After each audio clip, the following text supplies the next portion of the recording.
ते कुठल्या skill implement करायचं, कशा पद्धतीने करायचं ते इथं शिकवलं जातं. त्याच्यानंतर नाही ना ते तुमचे प्रोजेक्ट असतात जे बाहेर आहे ना, तुम्ही जेव्हा हे बाहेर शिकायला जातं तर प्रत्येक कोर्स हा वेगवेगळा डिवाइड केला जातो.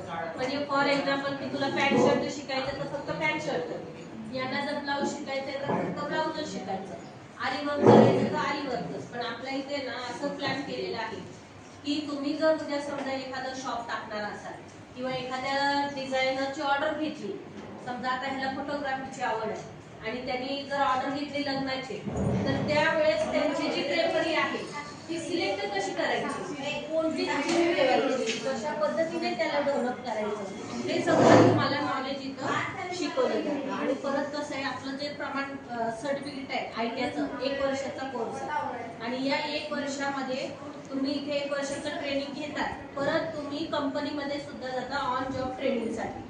तिथे तुम्हाला कंपनी कशी असते, तिथे मॅन्युफॅक्चरिंग कसं होतं, इयरली टर्नओव्हर किती असतं, मंथली टर्नओव्हर किती असतं, त्याच्यानंतर ना तुम्ही इन्व्हेस्टमेंट किती करणार आणि प्रॉफिट किती येतं, याचं सगळं नॉलेज तुम्हाला तिथे शिकवलं जातं. आणि त्यानंतर ना या प्रमाणपत्राचं तुम्ही जेव्हा उपयोग कराल तर त्याच्यासाठी तुमच्याकडे 1 वर्षाचं अप्रेंटिसशिप आहे, ते कंपनी जाऊनच केलं जातं. तर ती सुद्धा सोय आणि गव्हर्नमेंटच्या नियमाप्रमाणे तुम्हाला 10 ते 15,000 महिन्याला अप्रेंटिसशिपला गव्हर्नमेंटच्या नियमानुसार मिळणार. ते बघा तुम्ही फोटो काढ. हे बघा, हे आली हे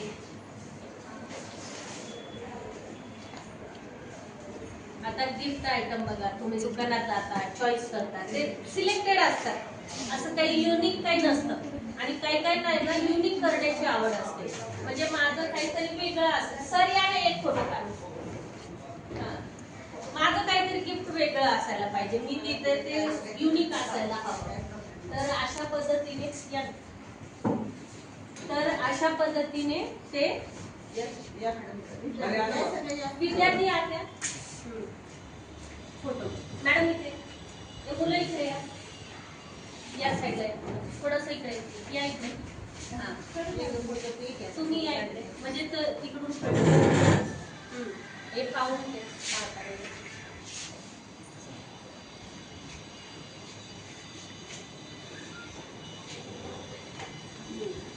हे पाहून घ्या, सर्व जणांनी पाहून घ्या, मुलांनी मुलींनी.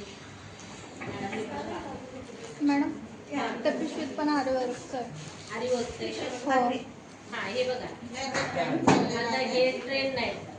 आता काय झालं की तुम्ही जर करायला गेलात तर आहे ना, हे 1000 5,000 रुपये ह्याला तुम्हाला चार्जेस आहेत, असं आहे. आणि विशेष गोष्ट म्हणजे हे वर्क मुलींपेक्षा मुलांमध्ये जास्त आहे, कारण मुलांचा जो स्टॅमिना आहे एका वेळेस बसण्याचा, तो 8-8 तास ते बसून काम करतात. एकदा साडी लावली ना तर ते 8-8 तास बसून वर्क करतात, कारण मुलांचा स्टॅमिना हा खूप मोठा असतो. मी स्वतः स्ट्रिंग आर्टिस्ट आहे. ओके, थ्रेडचं वर्क करतो. तुम्ही स्ट्रिंग बघितलं असेल. यस, बघितलंय. 48 आवर्स नॉन स्टॉप ते रेकॉर्ड केला आहे. Non stop record. Wow. 48 hours non stop just thread work. Okay. तुला माहित आहे कारण आणि पेशन्स असतात. ते पेशन्स तुमच्यामध्ये आहे, मुलांमध्ये नाही, जास्त मुलींमध्ये पण असतं असं नाही, मुलींमध्ये असतं, पण मुली कशा आहेत क्रिएटिव्हिटी आर्ट बघत असतात की कमी वेळात जास्त काही करण्याचं असं, आणि युनिक बनवण्याचं, जे म्हणतात ना की जे स्किल आहे की जे त्यांच्यामध्ये मुळात आहे की मला हे वेगळं काहीतरी करायचंय, तर ते छोट्या छोट्या गोष्टीमध्ये ती मुली जास्त एफर्ट्स करतात. आणि मुलांचं कसं इन्कम सोर्स जास्त असायला पाहिजे, म्हणजे मार्केटिंग जास्त असायला पाहिजे, त्याच्यानंतर सेलकडे त्यांचं जास्त कॉन्सन्ट्रेशन असतं, त्यामुळे त्याच्याकडे जास्त लक्ष. ते बघून घ्या, म्हणजे फ्रेंड्स वगैरे यांना तुम्ही सांगू शकता.